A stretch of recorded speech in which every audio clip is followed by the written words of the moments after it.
Now is the senior senator from Louisiana and a member of the Senate Finance Committee, Bill Cassidy. Senator Cassidy, thanks so much for being with us. So let's just start. People want to place blame. Who is to blame for the Silicon Valley Bank's collapse, and what needs to happen to keep this from happening again?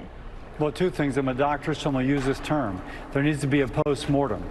The post-mortem will first establish who was to blame, if you will, and secondly, what we should do going forward.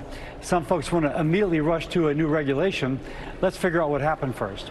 I will point out that I'm told people who looked at their publicly available financials in December saw that they were heavily invested in long-term low-interest yield assets, and yet they clearly had the obligations on the depositor side. Somebody could have recognized that mismatch in a high inflationary period. Apparently, some short sellers did. The question will be, why did not the regulators? If you don't bank with SVB, why should you be concerned about this? Is there something that regular Americans need to be looking at with this bank collapse and just looking at their own banking situation? You know, you've got at least three layers of an answer. Your bank is safe. Like wherever you are, your bank is safe. It was safe before, but it's particularly safe after the FDIC made their statements in the last couple of days. The next issue, will these businesses be skittish and move their accounts to too big to fail banks out of the community and regional? If that happens, obviously the too big to fail gets even bigger and the regional and community gets smaller. I think that would be a mistake. We should avoid that from happening. The third level, this was actually concentrated in the tech community. We rely upon the innovation in that tech community to fuel a lot of positive change in our economy. I was concerned that disproportionate impact upon these startups could end up damaging the economy, not because it takes it out of my wallet, but it takes the innovation out of our future. I think that has been avoided. Senator, it is also important to note that you voted for a 2018 bank deregulation bill that raised the threshold for increased oversight on banks from $50 billion in assets to $250 billion. Silicon Valley Bank just had over $200 billion in assets at the time of its collapse. Do you stand by your vote for less bank regulation? Would I stand by that vote with what I knew then? Absolutely. And by the way, what I know now? Probably so. I'm not sure it is a failure of the regulation. I think it is a failure of the regulator. Recall what I just said. I'm told that there were people who short sold the stock and made like over $500 million.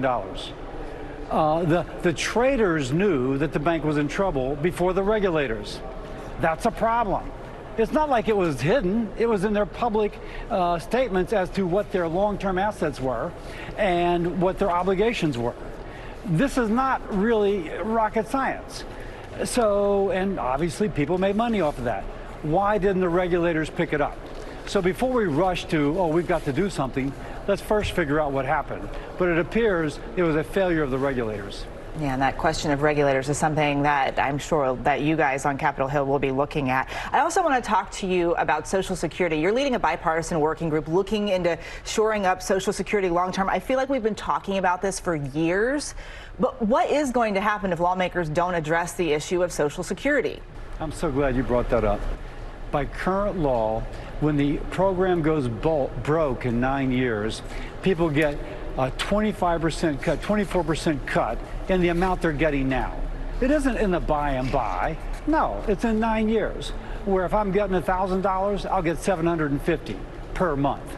For many Americans, they cannot afford to take that hit. That's why we have to do something now. By the way, I call Social Security the Silicon Valley Bank of Retirement Systems.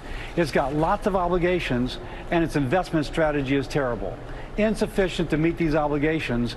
Insolvency, being broke, is only 9 years away. And Senator, a final question for you. I know your group has yet to submit a proposal, but what solutions are you looking at? Well, the centerpiece of what we're attempting to do is to create a fund, a diversified investment fund, separate from Social Security, totally separate. The risk is borne by the fund, not by the beneficiary. And we would allow the power of the American economy to grow the fund to the degree that we could bridge Social Security into solvency. By the way, under our approach, nobody would take a 24% cut. Off the table, not going to happen, and we'd use this fund to make up differences.